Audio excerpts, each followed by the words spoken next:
नमस्कार, मेरा नाम है मुकेश गोलिया और आप देख रहे हैं खेती पाठशाला। आज हम बात करने वाले हैं कि जो हमारा मार्च का महीना है, मार्च के महीने में हम जो हमारी लौकी की फसल है, यानी जो बीटल गार्ड है, यानी लौकी की फसल को हम किस प्रकार उसको लगाकर उसमें जो बेसल डोज में कौन से खाद है वो डालें।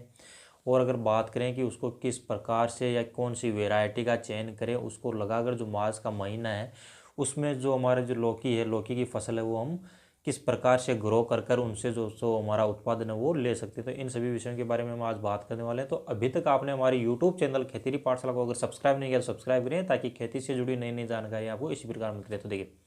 अगर हम बात करें मार्च का महीना है, देखिए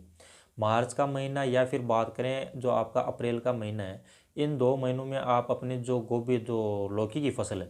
लौकी की फसल को लगा सकते हैं। अब देखिए, जो लौकी की फसल है, अगर हम बात करें पहले कि जो बेसल डोज है, यानी बेसल डोज जब या बेड बनाते समय या जो हम अपनी खुली मिट्टी तैयार करते हैं, तो उस मिट्टी तैयार करते समय में उसमें बेसल डोज में कौन कौन से खाद डालने हैं। तो बेसल डोज में देखिए, आप पहले तो अपनी जो गोबर की खाद है वो ले लीजिए। उसके बाद में हम अगर खादों की बात करें तो आप जो डीएपी यानी डाई अमोनियम फॉस्फेट है, एसएसपी जो आपका सिंगल सुपर फॉस्फेट है, साथ में आप ले लीजिए कार्बोफुरान जो आपकी फिफ्रोनिल रिजेंट के नाम से आती है वो ले लीजिए।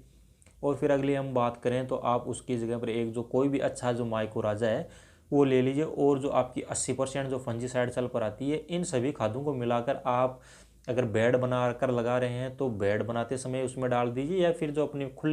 खुले में अगर लौकी की फसल लगाना चाहते हैं तो आप खुली जब मिट्टी तैयार करते हैं तो उसमें आप डालकर अपनी मिट्टी है उसको तैयार कर सकते हैं। फिर जो आप बात करें, देखिए अब जो आपकी जो लौकी की फसल है उसकी अगर बात करें हाइब्रिड वेराइटीज़ की, यानी इस समय हम कौन सी वेराइटीज़ का चयन करें जो जिससे हमें ज़्यादा से ज़्यादा उत्पादन वो मिले। तो इस समय देखिए, आप अगर हम बात करें तो आपकी जो एक तो महिको की जो माही 8 के नाम से वेराइटी आती है, काफ़ी ज़्यादा उत्पादन और काफ़ी अच्छी हाइब्रिड वेराइटी है, उसको आप ले लीजिए आपकी। फिर अगली हम बात करें तो वीएनआर की जो वेराइटी है वो आती है, वो ले लीजिए। साथ ही में अगर हम बात करें तो देखिए, जो आपकी सिजेंटा की भी आती है वो ले लीजिए। आपकी जो न्यूमेंस की जो एक वैरायटी आती है उसका नाम है,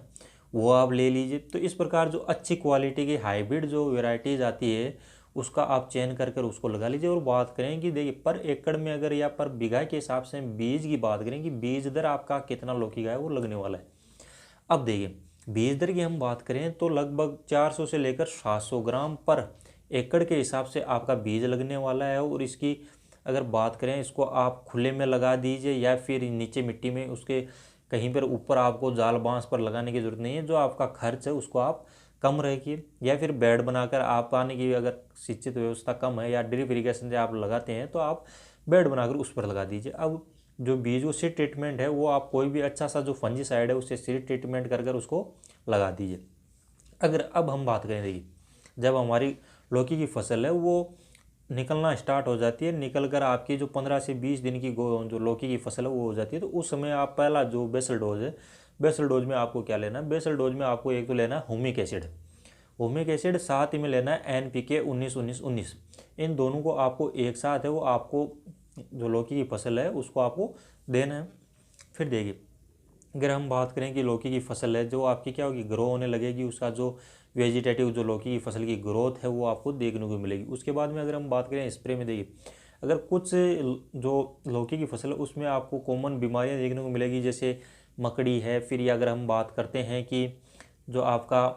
ब्लाइट है या जो छाछा रोग है, अर्ली ब्लाइट है, फंगस के कारण आता है, या फिर जो गलन की बीमारी है, इन सभी बीमारियों पर आपको जो अच्छा से जो स्प्रे लेना है। स्प्रे की हम बात करें तो कोई भी अच्छा फंजीसाइड, जैसे बीएसएफ कंपनी का जो मेरीवन हो गया, सिजेंटा का एमिस्ट्राटोप हो गया, यानी कि कोई भी बेस्ट जो फंजीसाइड टेक्निकल है वो आप इसको यूज़ कर लीजिए। अगर हम बात करें, अगर आपकी जो लौकी की फसल है उसमें अगर मकड़ी का प्रकोप है तो आपको बायर की जो ओबेरोन आती है या बीएसएफ कंपनी की जो इंट्रापिरिड आती है, इनमें से कोई भी टेक्निकल वो ले सकते हैं। फिर देखिए, अगर हम बात करें दूसरा जो बेसल डोज में हमें जो अगर हम देते हैं अपने लौकी की फसल को, तो उस समय आपको लेना है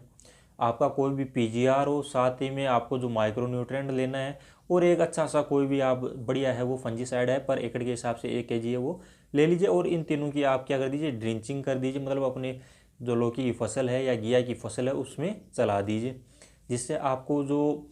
मिट्टी में जो फंगस है वो ख़त्म हो जाएगी, साथ ही में जो वे ग्रोथ है वो ज़्यादा देखने को मिलेगी और ज़्यादा फुटान है वो भी ज़्यादा देखने को मिलेगी। उसके बाद में अगर तीसरे डोज की बात करें, जब आपकी लौकी की फसल है वो फ्लावरिंग की अवस्था में हो, जब फ्लावरिंग की अवस्था में हो तो उस समय आपको NPK जो आपका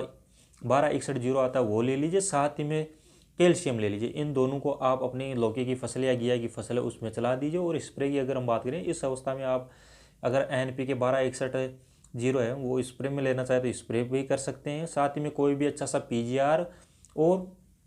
एक अच्छा सा जो है वो फंजीसाइड ले लीजिए और एक अच्छा सा है वो इंसेक्टिसाइड ले लीजिए, इनका स्प्रे कर दीजिए। फिर अगली हम फसल की बात करें, जब आपकी लौकी की फसल है वो लगना स्टार्ट हो जाती है और जो लौकी यानी जो घिया है वो कुछ बनना स्टार्ट हो जाती है, तो उस अवस्था में आपको अगर थोड़ा बहुत जो आपकी लगे कि हरापन कम है या फिर जो लौकी की जो साइज है वो अगर सही से नहीं बन पाई रही यानी टेढ़ी मेढ़ी बन रही है, तो उस अवस्था में आपको जो बोरोन 20% वाला आता है वो चलाना है। उसके साथ में आप कैल्शियम वो भी अपनी लौकी की फसल या घिया की फसल है उसमें चला दीजिए। फिर अगर हम बात करें जो आपकी अंतिम जो डोज है, यानी आप लास्ट में अगर अपनी घिया की फसल है उसमें तो आप एक अच्छा सा PGR साथ ही में जो आपका माइक्रो न्यूट्रेंट है वो चला दीजिए। अब इस प्रकार जो आपकी लौकी की फसल है इसको जो हमारा बेसल डोज है या फिर हम बात करें कि जो आपने समय समय के अनुसार जो भी जो आपका खाद का मैनेजमेंट है या फिर जो अच्छा सा कोई स्प्रे, इस प्रकार आप लगातार कंटिन्यूली लगातार स्प्रे कर कर अपनी घिया की जो फसल है या लौकी की फसल है इससे उत्पादन ले सकते हैं और अपनी जो इनकम है उसकी जो आय है उसके स्रोत को आप बढ़ा सकते हैं। तो इस प्रकार आप जो मार्च का महीना या फिर अप्रैल का महीना, इस महीने दोनों महीनों में आप अपनी जो लौकी की फसल या घिया की फसल लगाकर अच्छा खासा उत्पादन लेकर जो अगर बात करें तो उसको ग्रो कर कर अच्छा जो लौकी की फसल का उत्पादन है वो आप ले सकते हैं। तो दी गई जानकारी कैसी लगी वो हमें कमेंट करें। साथ में अगर आपने अभी तक हमारे यूट्यूब चैनल खेतीरी पाठशाला को अगर सब्सक्राइब नहीं किया है तो चैनल को सब्सक्राइब करें ताकि खेती से जुड़ी नई नई जानकारियाँ आपको इसी प्रकार मिलती रहें। साथ ही में वीडियो को ज़्यादा से ज़्यादा किसान भाइयों तक शेयर करें ताकि जानकारी उनको भी मिल सके।